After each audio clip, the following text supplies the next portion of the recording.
Nouveau rendez-vous de l'économie sur SICA, voici le sommaire.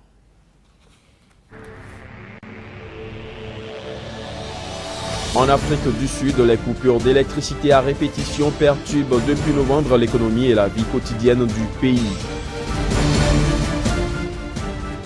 Le Maroc espère faire de la pêche un pilier de son économie en multipliant par 3 d'ici 2020 la part de ce secteur dans son PIB. Des perquisitions se sont déroulées mercredi au siège de la banque HSBC de Genève, impliquée dans un énorme scandale de fraude fiscale. Bienvenue à toutes et à tous dans ce journal de l'économie.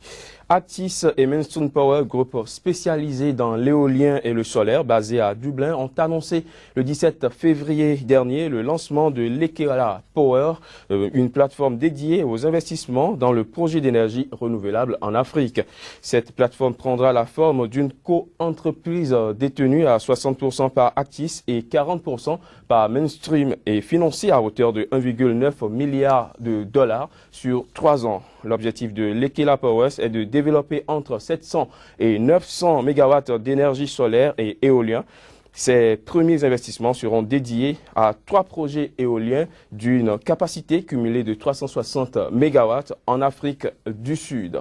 Et justement, parlant d'Afrique du Sud, les coupures d'électricité à répétition touchent désormais le pays, perturbant depuis novembre dernier l'économie et la vie quotidienne de la population. Chose banale dans beaucoup de pays d'Afrique, mais qui constitue un sérieux obstacle à la croissance économique et une gêne majeure pour la population. Plus de détails à travers cet élément. Selon la compagnie publique d'électricité Eskom qui livre 95% du courant, le système va rester tendu pour les 2 ou 3 prochaines années, le temps que les nouvelles centrales thermiques soient complètement entrées en service. Ces dernières semaines, les caprices du réseau sont redevenus la grande affaire nationale et le terme de mégawatt n'aura jamais été autant prononcé. Depuis la fin du régime ségrégationniste d'apartheid en 1994, l'électricité a été apportée à des millions de foyers sud-africains noirs. Mais cette nouvelle demande, conjuguée avec un manque de maintenance, a amené le réseau à la limite extrême de ses capacités durant la forte croissance des années 2000. Dès 1998, un rapport mettait en garde le pouvoir contre un risque d'effondrement du système. Mais il a fallu atteindre 2007 pour voir débuter les travaux de la centrale géante de Madoupi, la première centrale neuve du pays en 20 ans. Une première unité de 4764 MW devait démarrer en 2012, mais des retards successifs ont repoussé en juin 2015 le raccordement au réseau. Pour ajouter au mécontentement, les tarifs de l'électricité qui ont déjà plus que triplé depuis 2008 pour financer la modernisation et le redimensionnement des infrastructures vont encore augmenter de 13% le 1er avril prochain. Le Maroc espère faire de la pêche le pilier de son économie, ceci en multipliant par 3 d'ici 2020 la part de 2,3% que ce secteur représente pour son PIB. C'est en tout cas l'ambition que nourrissent les organisateurs du Salon international à l'UETIS. Ouvert officiellement à Agadir, la 3e édition de ce salon se veut la vitrine d'un secteur stratégique pour le Maroc, premier producteur de poissons en Afrique. À en croire le ministre de l'Agriculture et de la Pêche maritime, l'avenir des générations futures passera plus que jamais par les opportunités qu'offre la mer, avec une production qui avoisine le 1 million de tonnes par an, destinée essentiellement à l'export. Le pays espère par ce salon renforcer les perspectives d'échange et de partenariat avec les pays importateurs. Démarrage au Venezuela d'un nouveau système de change libre. Grâce à ce nouveau système, les particuliers pourront désormais acquérir 10 000 $ par an au Venezuela. Les détails. CIMADI, ainsi se dénomme le nouveau système de change libre en vigueur au Venezuela. Il entre officiellement en fonction ce jeudi. Les devises pourront s'échanger dans des banques et des maisons de change. Ces dernières ont cependant quasiment disparu du paysage depuis le strict contrôle des changes instauré par Hugo Chavez en 2003 pour tenter de freiner la fuite des capitaux. Selon les autorités vénézuéliennes, le taux de change du bolivar dans le CIMADI devrait s'établir peu peu ou prou au niveau de celui pratiqué sur le marché noir, soit presque 30 fois au-dessus du cours officiel de 6,3 pour $1 appliqué pour importer des produits de première nécessité. Les plafonds d'achat de devises dans ce nouveau système sont établis à $300 US par jour, dans la limite de $2,000 US par mois, puis $10,000 US par an. Pour autant, aucun détail n'a été divulgué pour l'instant sur la date où les transactions pourront débuter, les systèmes informatiques des établissements financiers devant être modifiés. Le décret de mise en service du CIMADI ne précise pas non plus si le gouvernement vénézuélien vendra lui-même des devises au détail, bien que le président Nicolás Maduro ait affirmé mardi dernier que 5 à 10% du total des devises seraient alloués au nouveau système. Des perquisitions se sont déroulées mercredi au siège de la banque HSBC Private Bank à Genève et une enquête pénale a été ouverte contre l'établissement pour blanchiment d'argent aggravé. La banque HSBC en Suisse, on se rappelle, est au cœur d'un énorme scandale de fraude fiscale et de blanchiment d'argent révélé par l'opération SwissLeaks depuis le 9 février dernier.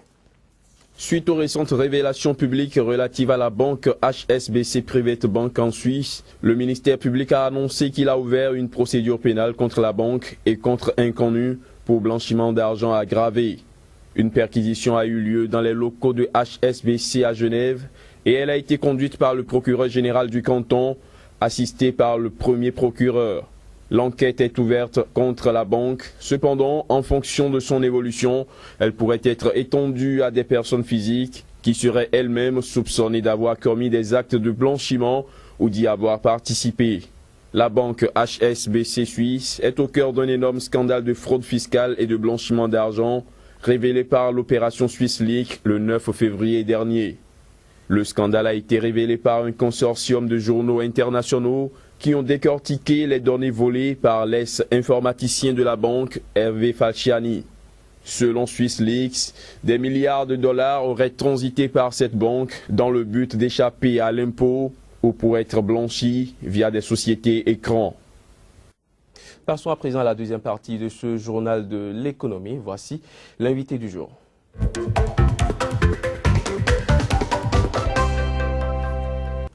Nous recevons Soléate Douro-Pendo du cabinet FMIS basé à Cotonou au Bénin. Avec elle, nous allons parler du calendrier économique. Soléate, bonjour. Bonjour monsieur.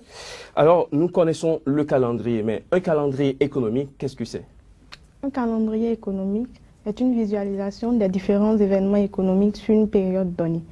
Un calendrier économique permet de suivre les informations économiques à temps réel.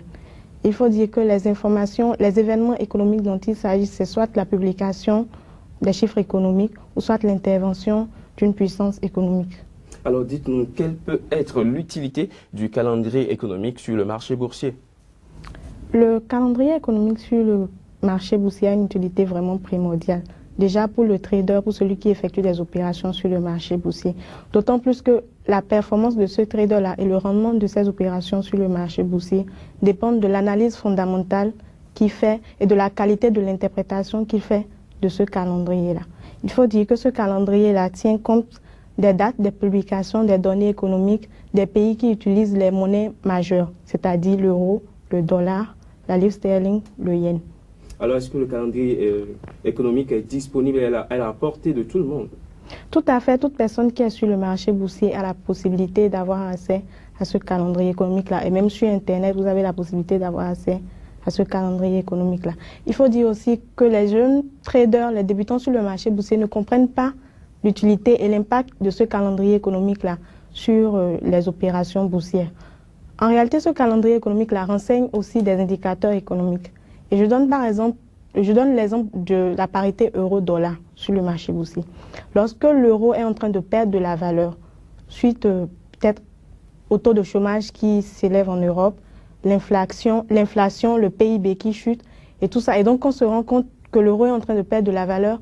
L'investisseur doit se demander, est-ce que j'ai envie d'avoir une monnaie qui est en train de perdre de la valeur ou est-ce que je vais la convertir en une monnaie qui est en train de prendre de la valeur? Donc, c'est toutes ces analyses-là qui se font sur le marché boursier. Et c'est pour ça que je trouve que le calendrier économique a une importance primordiale, une importance capitale pour tout trader qui veut avoir un bon rendement sur le marché boursier. Merci Soléa pour toutes ces explications. On se retrouve dans un instant pour la suite de ce journal de l'économie.